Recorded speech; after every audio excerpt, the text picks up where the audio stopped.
Assalamualaikum. Jangan lupa like, comment, and subscribe. Bye.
Yang mulia para alim ulama, semua guru kami penasihat Arafah yang hadir walaupun hujan lebat luar biasa lebatnya, hampir setengah lebih tidak hadir.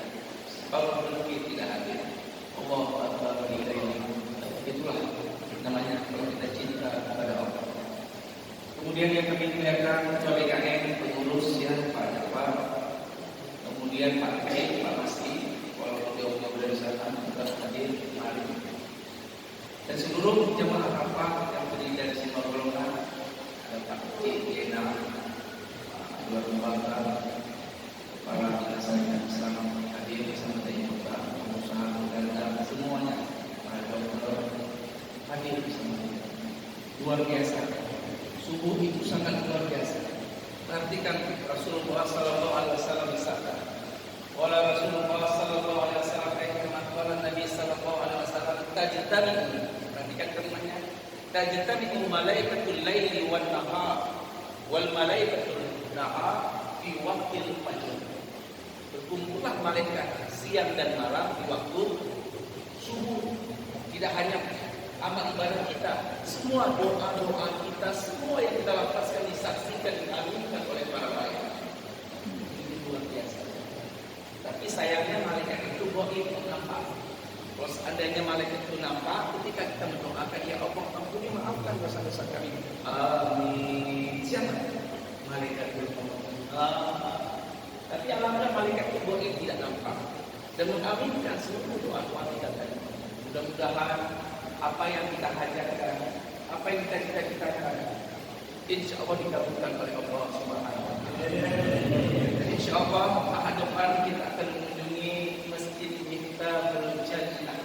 Miftah artinya kunci, Jannah surga, kunci surga di dunia itu. Ini ada imam besarnya, Ustaz Junaidi, kita diundang ke sana. Insya Allah ahad depan, mudah-mudahan insya Allah kita diberikan kesempatan untuk mengaburkan rumah Allah dari sisa-sisa yang masih menyisakan. Mudah-mudahan saya doakan semua yang hadir hari ini dan semua jemaah apa yang tidak hadir karena hujan, kita doakan semuanya meninggal dalam keadaan syahid. Amin. Dalam keadaan sujud dan meninggal di masjid, meninggal dalam keadaan husnul khatimah. Baik, ayah dan bunda ikhwan iman, mari sama-sama kita mendengarkan tausiah kita dari guru kita yang sudah lama sekali bersama kita, yang terus memberi kita Dr. Fahmi Sofian BSK kepada guru kita supaya terkadang bersyukur.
السماوات والأرض كانتا تحت أو خفتقناهما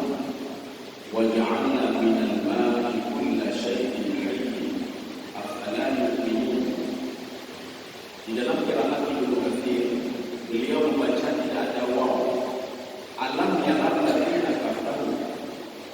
Jadi sama seperti di dalam surah Al-Fil, alam tara kaifa fa'ala. Di dalam kaedah tafsir Hamzah ketika ketemu dengan nafi itu maknanya apa? Tahqiq. Jadi maknanya sudah tahu artinya. Alam tara itu maknanya Muhammad, kamu sudah tahu kisah ashabul fil. Kenapa? Karena saya kasih tahu. Kemudian awalam alladzina kafaru, orang kafir sudah tahu sebenarnya. Kejadian akan diberitahukan oleh Allah Subhanahu wa taala sehingga muncul teori Big Bang. Jadi kejadian yang diutarakan oleh Allah di dalam surah Al-Anbiya ayat 30 sudah diketahui oleh mereka. Makanya ada dua qiraat, ada dua bacaan. Ada yang membaca awalam alladzina kafaru. Ada yang membaca alam alladzina kafaru. Orang kafir sudah tahu. Sekarang kafir itu bagaimana? Ada dua kelompok penafsir yang menafsirkan makna kafir dengan pengertian yang berbeda. Kelompok pertama itu kelompoknya Imam Al-Qurtubi. Jadi kata beliau, kafir itu simpel sekali. Kafir itu tiga kali. Kufur itikadnya dia kufur kepada Allah Subhanahu wa taala. Kemudian yang kedua, kufur nikmat. Dia ketika diberikan nikmat oleh Allah, dia kufur kepada Allah Subhanahu wa taala. Dia menutupi dirinya. Dan dia tahu kalau nikmat itu berasal dari Allah, tapi dia tutup diri. Pura-pura ada punya. Padahal rezeki belakang Allah. Ketika diberikan rezeki banyak, pura-pura ada Allah. Itu pun nikmat namanya. Kemudian yang ketiga, itu kufur ihsan. Bagaimana kufur ihsan? Seorang beribadah, seorang berinfak, sebenarnya tidak yakin kepada Allah. Ya Allah dan barang-barang. Apa betul salat jamaah minum kerja? Ragu boleh. Itu boleh. Sekarang versi yang kedua, itu Imam Al-Baghawi.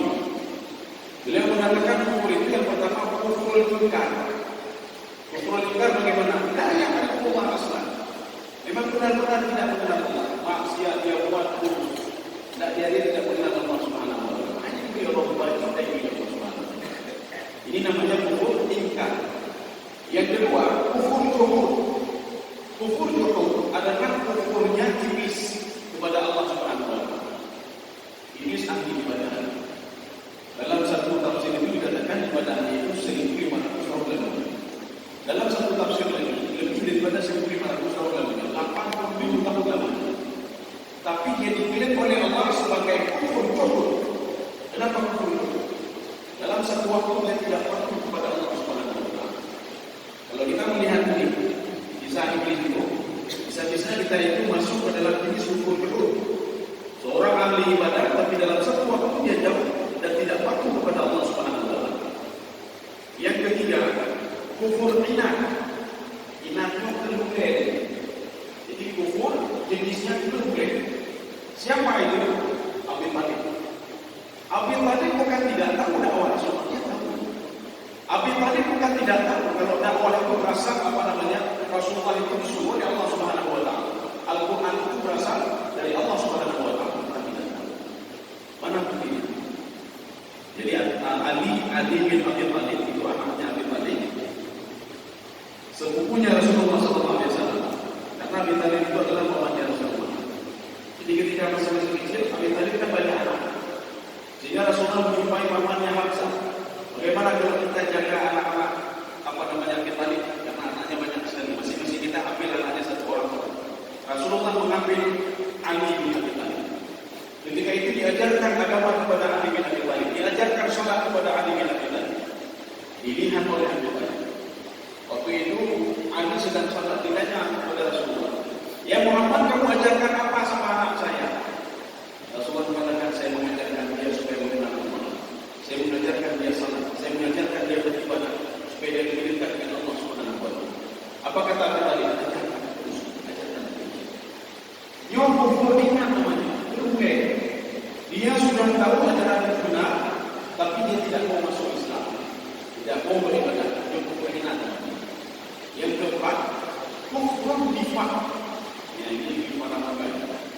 Ini kufur nifaq itu dia ngomong saja tadi, bukan membayangkan, bukan ini, tak boleh. Mari kita bayar zakat. Dia tak bayar zakat. Mari kita salat berjamaah. Kita tak bayar. Mari kita berbuat baik, kita tidak berbuat baik.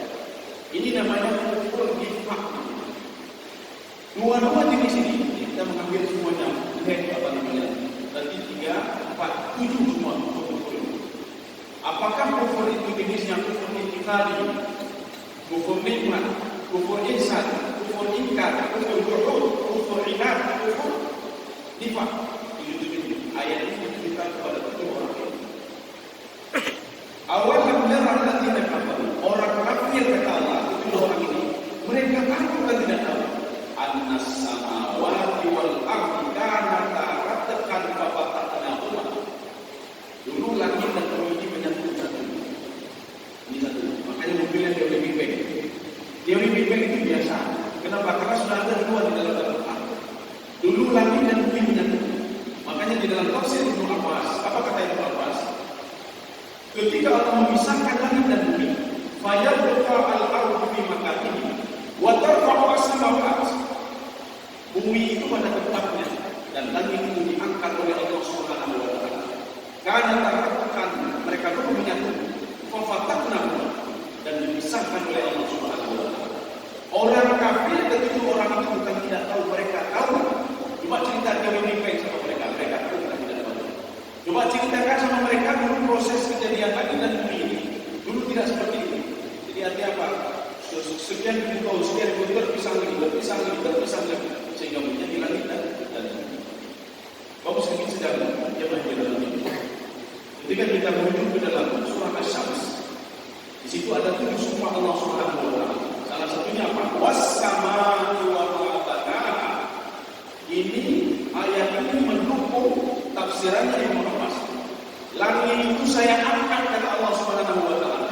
Maknanya apa? Kemudian saya bersumpah demi langit kata Allah Subhanahu wa taala. Walaupun sebagian ulama mengatakan saya bersumpah demi yang tinggal di langit itu para malaikat. Yang kedua, saya bersumpah demi langit itu sendiri. Dulu dia itu menyatu, sekarang sudah saya pisahkan. Kemudian tafsirannya demikian, saya bersumpah demi yang menciptakan langit itu Allah Subhanahu wa taala. Makanya di sini juga pelajaran bagi orang-orang kafir dan bagi kita. Jadi Allah ini mengatakan, coba lihat langit sudah saya angkat bi ghairi amadin tarawna. Tidak punya tiang. Coba lihat. Bangunan kalau belum itu dia belum diangkat, atap sebelum diangkat kan di bawah. Kemudian ketika diangkat harus ada yang menopangnya. Maka Allah mengatakan, coba lihat. Langit yang begitu hebat sekali. 7 lapis langit. Bi ghairi amadin tarawna. Tidak ada tiang sama sekali dari Allah Subhanahu wa taala.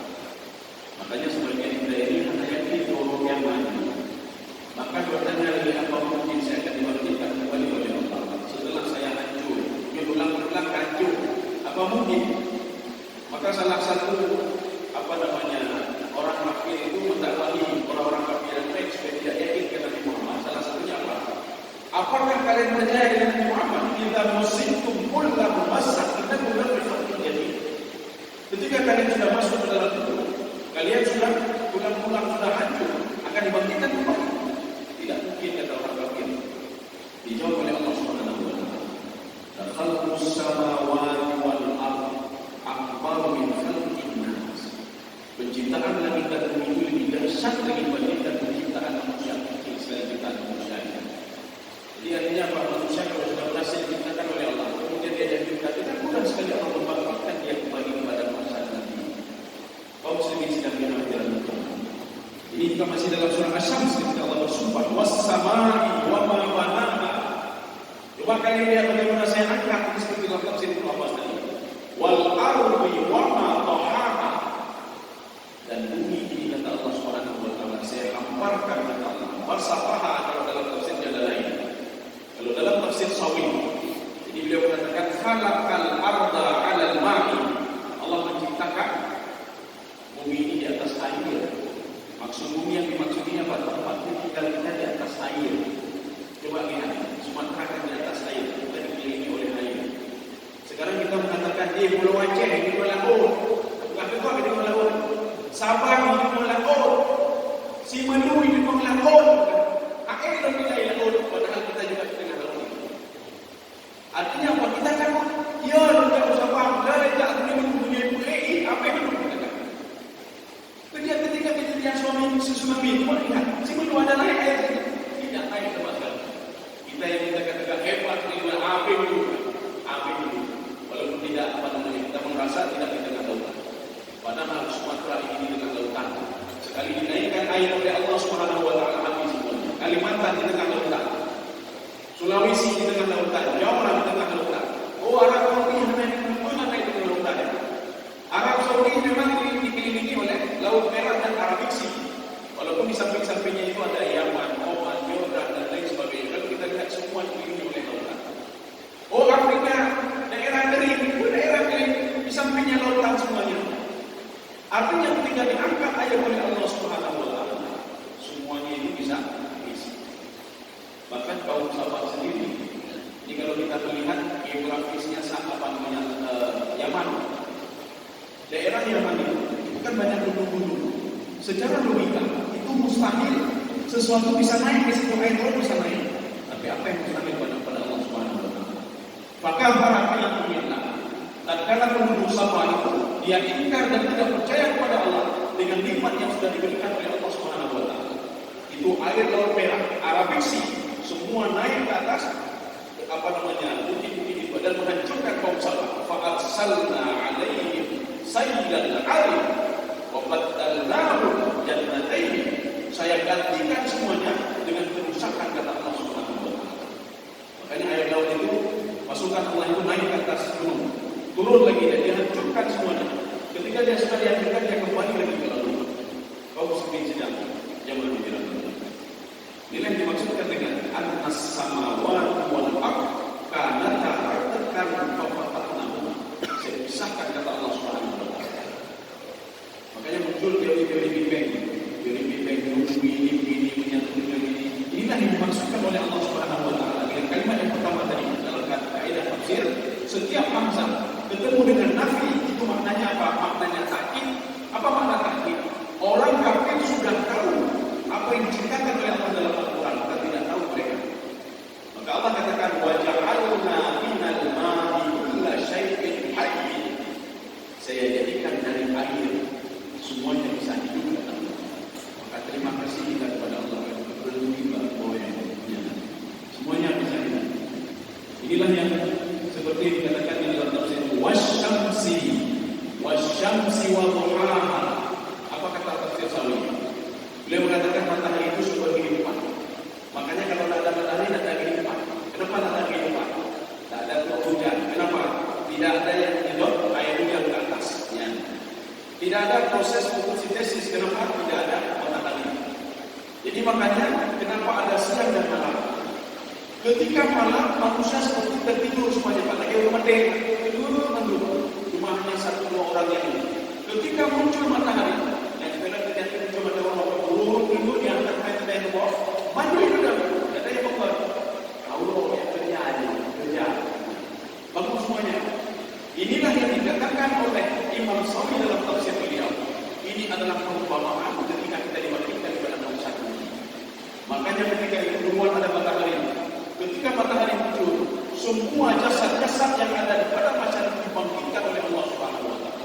Maka ketika mereka bangkit, tidak ada lagi malam, tidak ada lagi hari esok, tidak ada lagi kemarinnya, ada cuma matahari saja. Artinya manusia terus hidup seperti ini. Sehingga Allah Subhanahu Wa Taala mengklaim mereka apakah mereka penduduk surga atau diklaim mereka adalah penduduk neraka oleh Allah Subhanahu Wa Taala. Kaum muslimin dan jangan diremehkan. Waja'alna minal ma'i kulla syai'in hayy. Saya jadikan kata Allah dari air itu semua bisa hidup.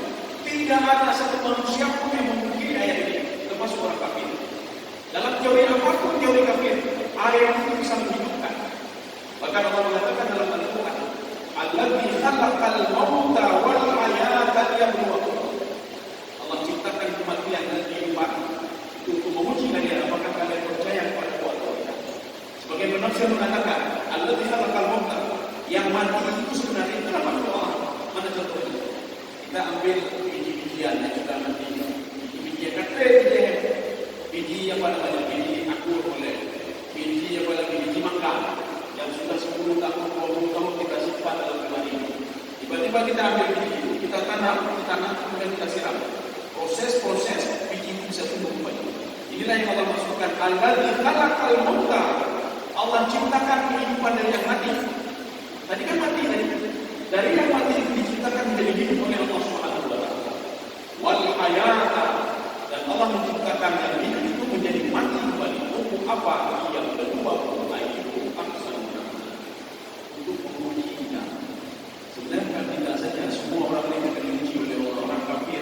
Apakah mereka beriman kepada Allah atau tidak beriman kepada Allah Subhanahu wa taala. Makanya kalau yang terjadi ini semua sebenarnya tidak menyimpang dengan akal manusia, tidak menyimpang. Air membawa kehidupan, sama orang kafir juga tidak menyimpang. Kalau air itu bisa menghidupkan, wa ja'alna minal ma'i kulli syai'in. Seorang kalau sudah sakit, rumah sakit, yang pertama dilakukan apa? Infus itu, masukkan air. Yang ini makanan ambil air, infus itu dengan air. Artinya apa? Air itu sumber kehidupan. Makanya kalau hujan turun, alhamdulillah. Tapi tidak berdoa deh. Tidak berdoa betul-betul wujud berkah, wujud benar. Ya. Maka di dalam Al-Quran itu penggunaan kata-kata hujan itu banyak. Ada Allah menggunakan al-ma, anzalna minas sama'i ma'a. Allah juga mengatakan wabilun fatal. Hujan itu dengan kalimat wabil. Yang ketiga, Allah juga menggunakan matar. Matar itu hujan. Wa amtarna alaihim matara. Dan ketiga saja. Kalau penggunaan kalimat matar, walaupun orang-orang menggunakan matar juga nazal al-matar, padahal penggunaan matar dalam Al-Quran itu asam. Makanya kalau kita lihat kalimat matar dalam Al-Quran, tidak ada satu ayat matar itu digunakan untuk rahmat dan berkah. Makanya kalimat matar itu pernah digunakan oleh Allah Subhanahu wa taala dalam Al-Qur'an ketika mengazab kaum Samud. Ketika mereka itu diangkat oleh malaikat Jibril, dibuatin indatil arsy, muta'in amma amin, kemudian dibuat oleh Jibril dan diangkat ke bawah di daerah Yordan. Ketika habis diangkat itu, maka Allah menurunkan wa amtarna alaihim matar, diturunkan hujan badai. Karena kita lagi Allah berfirman matar, yang di badai, betul di badai. Jadi mereka memiliki di badai, betul di badai di matar. Kalau penggunaan kalimat ma'ud, yang ini hujan berkah. Wa anzalna minas sama'i ma'an.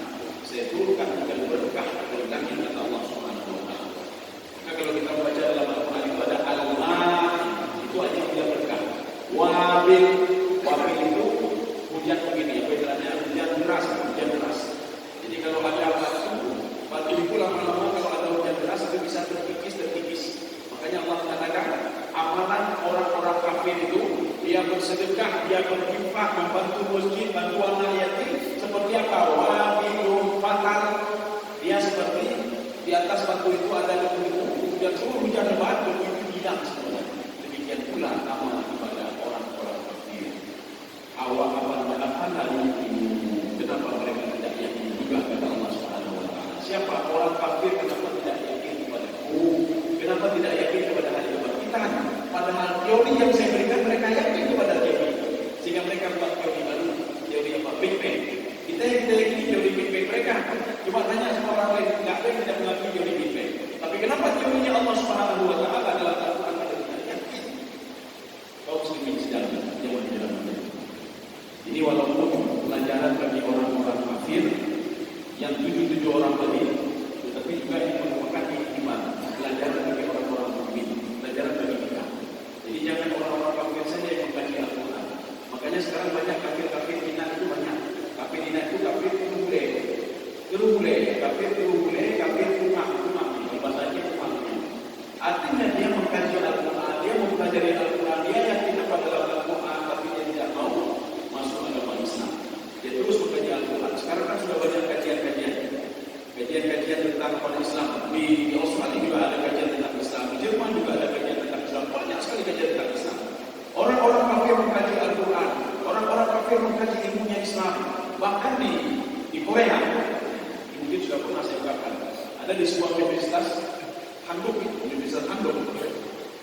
Mereka itu ada sebuah kuliah itu Lughah Arabiyah. Jadi kuliah bahasa Arab. Jadi di situ diajarkan bahasa Arab. Yang uniknya apa? Jadi mereka itu memang pakaiannya bukan pakaian muslim, tapi mereka belajar bahasa Arab. Yang uniknya lagi, setiap mereka masuk ke ruang kelas itu, ruang kuliah, pertama sekali mereka baca juz 30. Salah satu yang dibaca adalah Qul huwallahu ahad, Allahus samad. Pada pertemuan selanjutnya baca Qul a'udzu birabbin nas. Dan mereka tidak yakin Malikin nas. Setelah itu salah satu dari stasiun televisi Timur Tengah, jadi Al Jazeera, diwawancara mereka. Kenapa kalian baca Al-Quran? Padahal kalian tidak yakin sama Al-Quran. Kenapa kalian belajar bahasa Arab? Padahal ada bahasa Inggris yang lebih dahsyat lagi dengan bahasa Arab. Apa kata mereka? Kami belajar bahasa Arab karena hasanah ilmu itu ada dalam Al-Quran. Ya, beda terjemahan dengan yang sudah kamu belajar bahasa Arab. Maka kami akan mempelajari hasanah-hasanah yang ada di dalam Al-Quran. Ini kan pukulan mental bagi kita. Quran selalu bersama kita, tapi kita tidak bisa mengambil hikmah dari Al-Quran, tidak bisa mengambil ilmu dari Al-Quran, diambil oleh orang lain. Jadi itulah kemudianku betul-betul. Kenapa? Tidak punya ada, tapi boleh tengok. Kemudian setelah itu ditanya, kenapa kalian baca Al-Quran? Padahal kalian tidak yakin sama Al-Quran. Apa jawab mereka? Untuk melatih lidah kami berbicara bahasa Arab. Makanya kami belajar baca Al-Quran. Kami tidak yakin pada Al-Quran, tapi kami untuk melatih lidah kami. Yunani kufur inat. Artinya apa? Dia mempelajari Al-Quran, dia mengkaji Al-Quran, tapi tidak mau masuk Islam. Artinya apa? Ini ayat ini pelajaran bagi orang-orang kafir dan juga menjadi ibarat bagi kita orang-orang mukmin. Artinya apa? Allah Subhanahu wa taala, keyakinan kita terhadap Allah. Artinya penciptaan kita ini biasa saja. Ada yang lebih luar biasa lagi, penciptaan langit dan bumi. Ada yang lebih luar biasa lagi, wal arda wada'aha lil-anam, dalam surah Al-Rahman.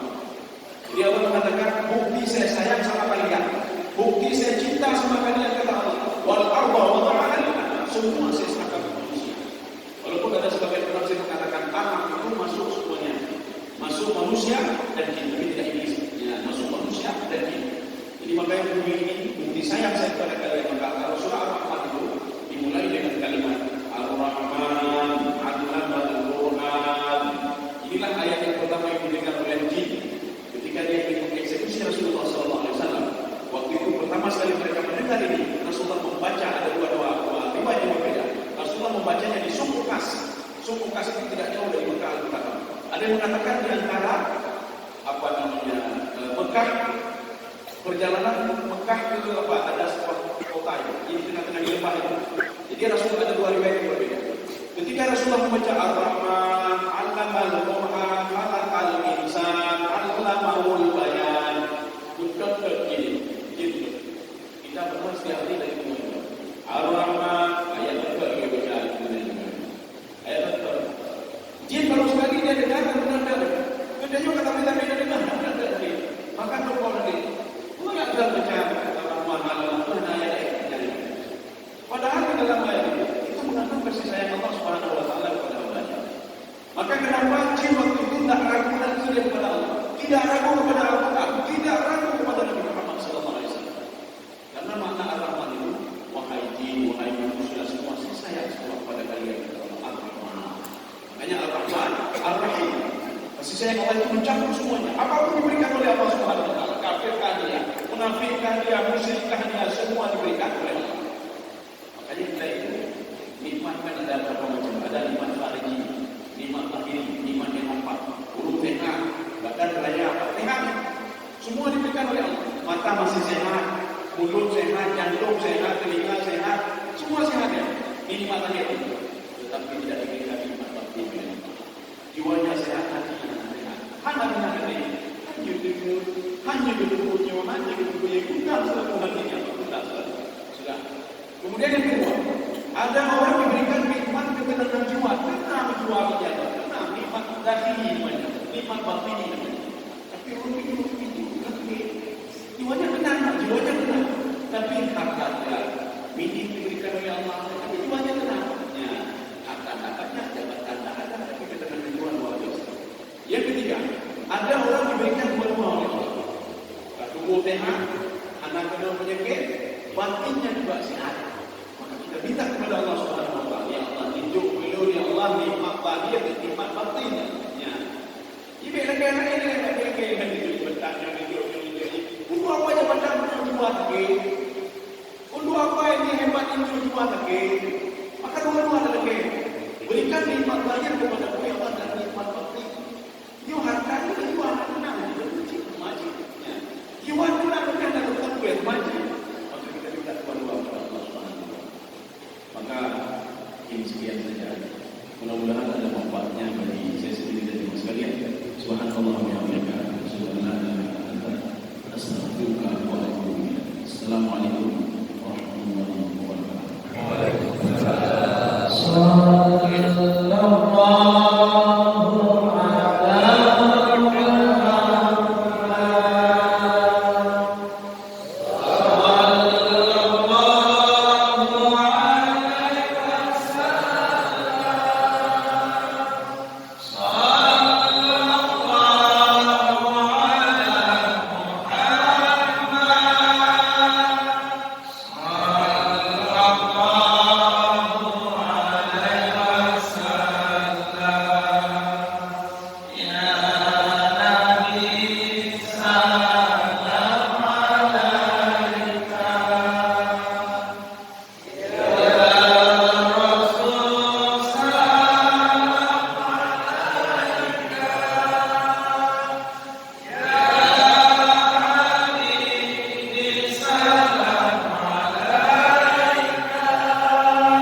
Mudah-mudahan pada akhirat seluruh jamaah insya Allah bisa berkumpul dengan Nabi Muhammad dalam surga.